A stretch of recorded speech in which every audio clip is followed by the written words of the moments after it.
नमस्कार। आज की इस बेहद खास चर्चा में हम एक ऐसी अद्भुत पौराणिक घटनाओं की श्रृंखला का विश्लेषण करने जा रहे हैं जो सीधे वैकुंठ से शुरू होकर आज के हमारे कलयुग तक पहुंचती है।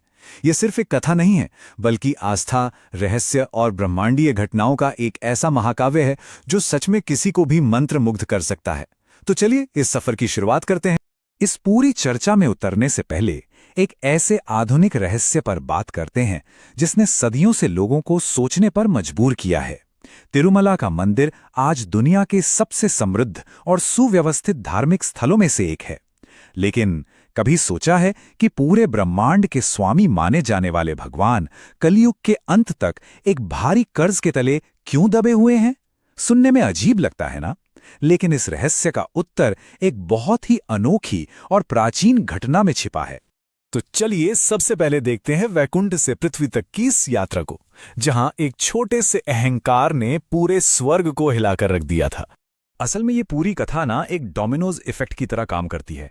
ये टाइमलाइन दिखाती है कि कैसे महर्षि भृगु, जो सबसे अधिक सात्विक देवता की खोज में निकले थे, उनका ये सफर तीनों लोकों में आक्रामक रूप लेता गया। सत्यलोक में भगवान ब्रह्मा ने उन्हें अनदेखा किया, जिससे महर्षि क्रोधित हुए। फिर कैलाश में भगवान शिव की तपस्या में विघ्न पड़ा, जहां देवी पार्वती के हस्तक्षेप से एक बड़ा महापाप टल गया।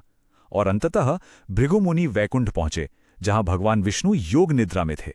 और वहां एक ऐसी घटना घटी जिसकी किसी ने कल्पना भी नहीं की थी। भृगु मुनि ने क्रोध और अहंकार में आकर भगवान विष्णु के वक्षस्थल पर सीधे प्रहार कर दिया। अब ध्यान देने वाली बात यह है कि यह वक्षस्थल स्वयं देवी लक्ष्मी का पवित्र निवास स्थान है। भगवान विष्णु ने तो इस कृत्य पर अत्यंत विनम्रता से प्रतिक्रिया दी। उन्होंने महर्षि के चरण सहलाए और उनके पैर के तलवे में मौजूद अहंकार के उस अतिरिक्त नेत्र को ही नष्ट कर दिया। महर्षि का अहंकार तो वहीं टूट गया, लेकिन यह कृत्य देवी लक्ष्मी के लिए एक बहुत बड़ा अपमान था। इस अपमान से देवी लक्ष्मी इतनी ज्यादा आहत हुई कि उन्होंने उसी वक्त वैकुंठ त्याग दिया और कोल्हापुर जाकर तपस्या करने लगी। उनके बिना वैकुंठ बिल्कुल सूना हो गया। पत्नी के वियोग से व्याकुल होकर भगवान विष्णु ने भी वैकुंठ छोड़ दिया और मानव रूप धारण करके पृथ्वी पर शेषाचलम की पहाड़ियों में आ गए। और वहां उन्होंने क्या किया? एक चींटी की बाम्बी यानी एक एंटहिल के भीतर बिना अन्न जल के अत्यंत कठोर तपस्या शुरू कर दी। कथा के अगले भाग में आते हैं, तिरुमाला में भगवान की तपस्या, जहां हम कुछ दिव्य रूप और प्राचीन श्रापों के बारे में जानेंगे।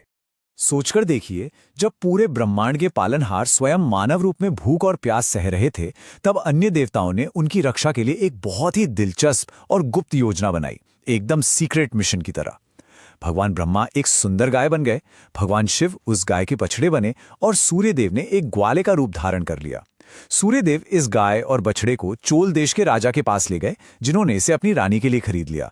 राजा को जरा भी भनक नहीं थी कि वो किन परम दिव्य शक्तियों को अपने महल में ला रहा है। लेकिन कहानी यहां एक बहुत ही नाटकीय मोड़ लेती है। यह गाय प्रतिदिन जंगल जाकर चुपचाप अपना सारा दूध उस बाम्बी में गिरा देती थी, ताकि भगवान श्रीनिवास की भूख शांत हो सके।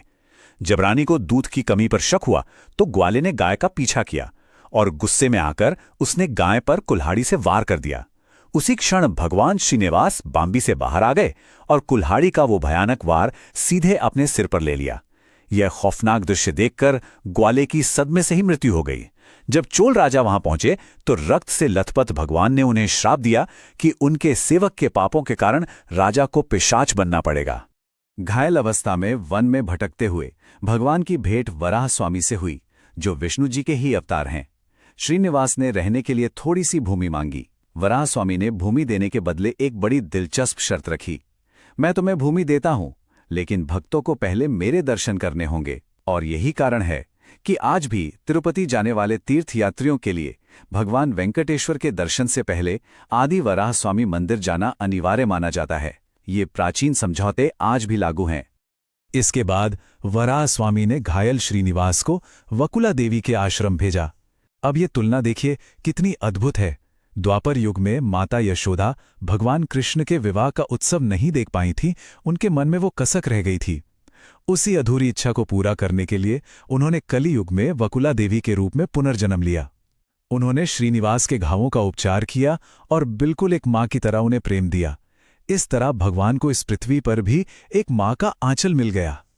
अब आगे बढ़ते हैं देवी पद्मावती से दिव्य मिलन की ओर। एक स्वर्ण कमल और एक जंगली हाथी की रोचक कहानी। आकाश राजा, जो एक बहुत ही न्यायप्रिय लेकिन निःसंतान राजा थे, एक बार यज्ञ के लिए सोने के हल से खेत जोत रहे थे। तभी उन्हें 1000 पंखुड़ियों वाले एक विशाल स्वर्ण कमल में एक बेहद दिव्य कन्या मिली। कमल से उत्पन्न होने के कारण उनका नाम पद्मावती रखा गया। असल में वो कोई और नहीं बल्कि स्वयं देवी लक्ष्मी का ही अवतार थीं। और नियति का खेल देखिए, एक दिन जंगल में एक जंगली हाथी का पीछा करते हुए भगवान श्रीनिवास की नज़र राजकुमारी पद्मावती पर पड़ी और दोनों को पहली ही नज़र में एक दूसरे से प्रेम हो गया। अब सवाल ये था कि एक गरीब वनवासी और एक राजकुमारी का विवाह कैसे हो। यहां भगवान की लीला का एक बड़ा ही चतुर और हल्का फुल्का रूप सामने आता है। भगवान श्रीनिवास ने सोझी यानी एक भविष्यवक्ता महिला का रूप धारण कर लिया। उन्होंने रानी के पास जाकर भविष्यवाणी की कि पद्मावती का विवाह स्वयं भगवान विष्णु से तय है। इस छोटी सी युक्ति ने राजघराने के मन में एक वनवासी के प्रस्ताव को स्वीकार करने की पूरी जमीन तैयार कर दी। विवाह तो तय हो गया। अब आते हैं विवाह और कुबेर के ऋण पर, जिसे इतिहास का सबसे महंगा राजसी विवाह कहा जा सकता है। असली समस्या तो अब शुरू हुई, राजसी विवाह का भारी भरकम खर्च। इस नंबर को ध्यान से देखिए, 1,14,00,000। ये कोई मामूली संख्या नहीं है। ये उन स्वर्ण मुद्राओं या राम मुद्राओं की एकदम सटीक संख्या है जो भगवान श्रीनिवास ने देवताओं के कोषाध्यक्ष कुबेर जी से उधार ली थीं। और कुबेर जी ने यह ऋण ऐसे ही नहीं दिया था। उन्होंने इसके लिए बाकायदा एक सख्त वचन पत्र यानी एक प्रॉमिसरी नोट लिखवाया था, जिसे कलयुग के अंत तक चुकाया जाना था। और यहीं पर पौराणिक कथाओं का आधुनिक युग से सीधा जुड़ाव सामने आता है। हुंडी, जो मंदिर की दान पेटी है, वो सिर्फ एक पेटी नहीं है, ये उस भव्य समझौते का एक जीता जागता हिस्सा है। मान्यता यह है कि आज के भक्त भगवान वेंकटेश्वर को जो भी धन, स्वर्ण और आभूषण अर्पित करते हैं, वो कुबेर के उसी विशाल ऋण के ब्याज को चुकाने में काम आता है। यही एकमात्र कारण है कि ये मंदिर आज विश्व के सबसे समृद्ध मंदिरों में गिना जाता है। हर दान उस ब्रह्मांडीय कॉन्ट्रैक्ट का हिस्सा है। विवाह का जो आयोजन था वो इतिहास के सबसे भव्य समारोहों में से एक था। तीनों लोकों से देवता और ऋषि नारायण वनम में एकत्रित हुए। स्वयं अग्निदेव ने रसोइये की भूमिका निभाई। सोचिए क्या दावत रही होगी। और इस समारोह में चोल राजा ने भगवान को एक अत्यंत बहुमूल्य स्वर्ण मुकुट भेंट किया। जैसे ही भगवान ने वो मुकुट पहना, उन्हें अपना दिव्य स्वरूप याद आ गया और चोल राजा अपने उस पिशाच वाले श्राप से हमेशा के लिए मुक्त हो गए।